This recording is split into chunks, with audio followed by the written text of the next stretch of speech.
اب یاد رکھیے گا، شاید بہت سے جوانوں کو یہ پہلا نام سن رہے ہوں گے کہ جو رسول اللہ کے صحابی بھی ہوں، امام حسین کے صحابی بھی ہوں، امام علی کے صحابی بھی ہوں، اور امام حسین کے ساتھ کربلا میں شہید ہوئے ہوں۔ تو پہلا نام حضرت عبد الرحمن بن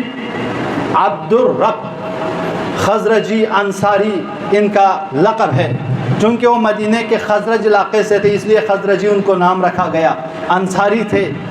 رسول اللہ کے چاہنے والے، رسول اللہ سے محبت کرنے والے، رسول اللہ کو جنہوں نے دیکھا ہے، رسول اللہ کی جنہوں نے زیارت کی ہے، رسول اللہ کے ساتھ آخری حج وداع میں رسول اللہ کے ساتھ ہے، غدیر خم میں رسول اللہ کے ساتھ ہے، حدیث غدیر سن چکے ہیں، حدیث غدیر کے راوی ہیں، اتنے بڑے جلیل القدر صحابی ہیں یہ۔ اور جب مولا علی کا دور آیا، بہرحال تاریخ بہت طولانی ہے، میں مختصر کر کے ان کی ذکر کرتا ہوں تاکہ کربلا تک پہنچ سکے ہم لوگ۔ یہ صحابی مولا علی کے دور میں جب مولا علی کی خلافت ہوئی تو مولا علی نے رحبہ نام کی ایک جگہ پر جو دمشق اور کوفہ کے درمیان ہے، اس جگہ پر بہت سے اصحاب رسول ہیں، سب کو جمع کر کے مولا نے فرمایا تم میں سے کون کون غدیر کے میدان میں تھے اور کس کس کو حدیث غدیر یاد ہے، کھڑے ہو جائیں بتائیں۔ بہت سارے کھڑے ہو گئے اصحاب رسول، ان میں حضرت ایوب انصاری بھی تھے، حضرت عبد الرحمن بن عبد الرب خزرجی بھی تھے، کھڑے ہو گئے۔ کھڑے ہونے کے بعد مولا فرماتے ہیں اب بتاؤ تم لوگوں نے غدیر خم میں رسول اللہ سے کیا سنا ہے؟ تو یہ کھڑے ہو کر بتاتے ہیں یا مولا علی، میں نے خود رسول اللہ سے اپنی انہی کانوں سے سنا ہے، توجہ کیجئے گا، اپنی انہی کانوں سے سنا کہ پیغمبر گرامی اسلام پیغمبر گرامی اسلام نے فرمایا کہ الا اے لوگو آگاہ ہو جاؤ، ان اللہ عز وجل ولی، دیکھو خداوند عالم میرا ولی ہے، میرا سرپرست ہے، میرا مولا ہے، وَأَنَا وَلِيُّ الْمُؤْمِنِينَ، اور میں مومنین کا مولا ہوں۔ الا اور آگاہ ہو جاؤ، دو الا کا استعمال کیا، خبردار ہو جاؤ، متوجہ ہو جاؤ۔ الا فمن کنت مولا فہذا علی مولا، تو یاد رکھو جس کا میں مولا ہوں اس کا یہ علی مولا ہے۔ تو یہ راوی نقل کرتے ہیں کہ پھر دوسرے نے بھی، تیسرے نے بھی، اس طرح مولا نے سب سے پوچھا۔ اسی طرح یہ عبد الرحمن ہمیشہ اس دور تو بنی امیہ کی حکومتیں تھی نا، حدیث نقل کرنا، حدیث بیان کرنا، جو آج ہم اور آپ میک کے ذریعے اس مسجدوں میں، اذاخانوں میں، لاسپیکرز کے ذریعے، ساؤنڈ باکس کے ذریعے دنیا والوں تک سنا رہے ہیں عزیزوں، یہ حدیثیں ہم تک پہنچی ہیں تو ان اصحاب کی زحمتوں سے پہنچی ہے۔ ان اصحاب نے جہاں پہ حدیث نقل کرنا یعنی گویا گلا کاٹ دینا، گویا اپنے آپ کو قربان کر دینا، ایسے دور میں بھی لوگ چھپ چھپ کر احادیث سناتے تھے، کربلا کے واقعات کو، غدیر کے واقعات کو، رسول اللہ کے ساتھ ہونے والی احادیث کو بیان کرتے تھے۔ تو یہ شخص ایسے زمانے میں رہے۔ پھر امام علی کے شہادت کے بعد امام علی کے ساتھ کافی عرصہ گزرے، امام علی سے انہوں نے قرآن سیکھا، امام علی سے انہوں نے تفسیر سیکھی، بہت سی تعلیمات، بہت سی جنگوں میں مولا علی کے ساتھ رہے، اور امام علی کے بعد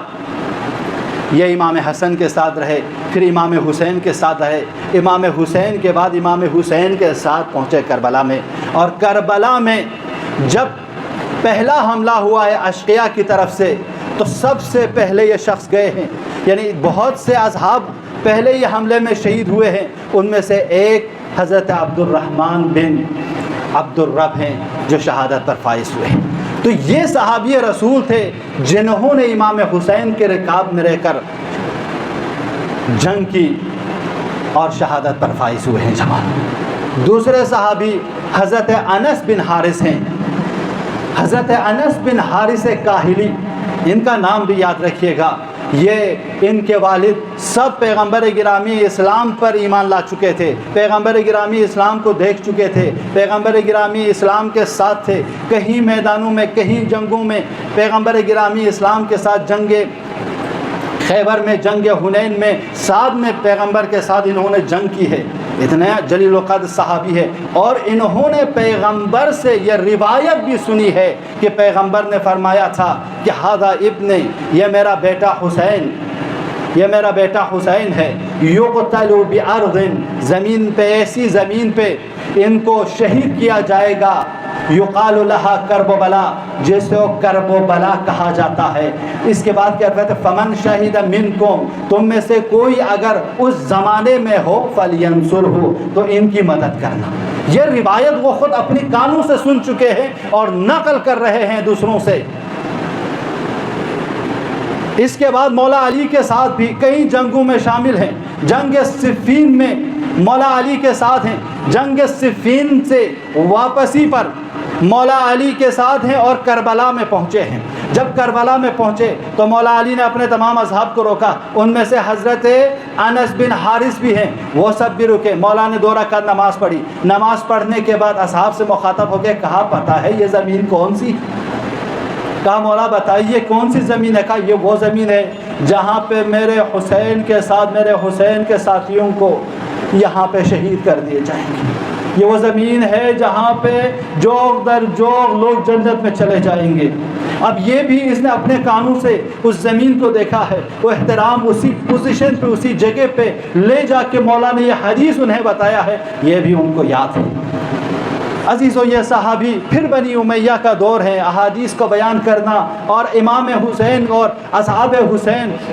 اور آل علی سے محبت کرنے والوں کے لیے تو کٹھن دور تھا نا وہ دور۔ ایسے دور میں چھپ چھپ کر رہتے تھے، اپنے ایمان کو مخفی رکھ کر رہتے تھے، اور یہاں تک کہ جب انہیں پتہ چلا کہ امام حسین مدینہ چھوڑ چکے ہیں،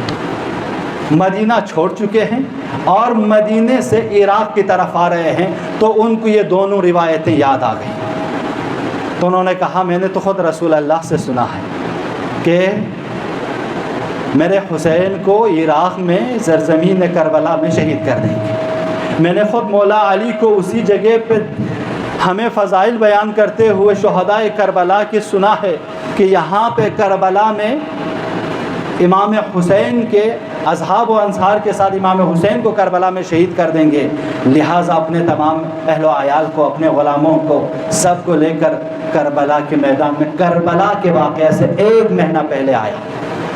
آ کے وہیں پہ منتظر رہے اس بیابان میں کربلا میں، مولا حسین کے منتظر کہ مولا حسین مدینے سے آ رہے ہیں۔ یہ شخص کوفہ میں ہے، کوفے سے چلے گئے کربلا میں، اور کربلا میں مولا حسین کے منتظر ہیں۔ 1 مہینہ پہلے کربلا کے واقعہ، امام حسین کے آنے سے 1 مہینہ پہلے وہ انہی ایام میں شاید کربلا میں تھے۔ جب کربلا میں تھے تو وہاں کے لوگوں کو سوال پیش آیا، یہ کون سا خانوادہ ہے، یہ کون سا گھرانہ ہے، کیوں یہاں پہ آیا ہے، کیوں رکے ہوئے ہیں؟ لوگوں نے آ کے سوال کرنا شروع کیا، کربلا والوں نے سوال کیا، نینوا والوں نے سوال کیا، اے بندے خدا کیوں یہاں پہ رکے ہو، آپ کی اقامت کی کیا وجہ ہے؟ تو وہ بتاتے تھے میں نے خود رسول اللہ سے سنا ہے کہ میرے حسین کو، میرے بیٹے حسین کو کربلا میں شہید کر دے گی۔ میں نے مولا علی کو اسی جگہ پہ جہاں پہ میں کھڑا ہوں، اسی جگہ پہ مولا علی کو یہ کہتے ہوئے سنا ہے کہ میرے بیٹا حسین یہی شہید ہوں گے، لہٰذا میں اس امام حسین کے منتظر ہوں یہاں پہ اس زمین پر۔ تو یہ ہے اصحاب رسول جنہوں نے مولا حسین کے مناقب سنے تھے، مولا حسین کی شہادت کی خبریں سنی ہے، مولا حسین کو رسول اللہ کی پیار کرتے ہوئے دیکھا ہے، وہ صحابی ان سے رہا نہیں جاتا ہے، ان کے چاہنے والوں سے یہ برداشت نہیں ہوتا ہے، تو آ کر مولا حسین کی مدد کے لیے آ جاتے ہیں۔ جوانوں آئے ہو نا ان انصار کے مصائب سننے، آئے ہو نا ان اصحاب کے یاد کرنے، ان کو یاد کرنے آج جمع ہوئے ہو نا جوانوں۔ کربلا کے یہ شہداء تھے کہ ان کو یاد رکھو، ان پر ریسرچ کرو، ان پہ تحقیق کرو، ان کو لکھو، اور آج سے فرش عزا پر آنے کے لیے اپنا کم سے کم ایک چھوٹی ڈائری بناؤ، اس میں لکھو کہ جو خطیب بیان کر رہا ہے، جو علماء بیان کر رہے ہیں، ان کے کلمات کو، ان کے احادیث کو، وہ اقوال جو اہل بیت علیہم السلام سے آپ تک پہنچا رہے ہیں، انہیں یاد رکھو اور اس کو پہنچاؤ دوسروں تک۔ آپ اگر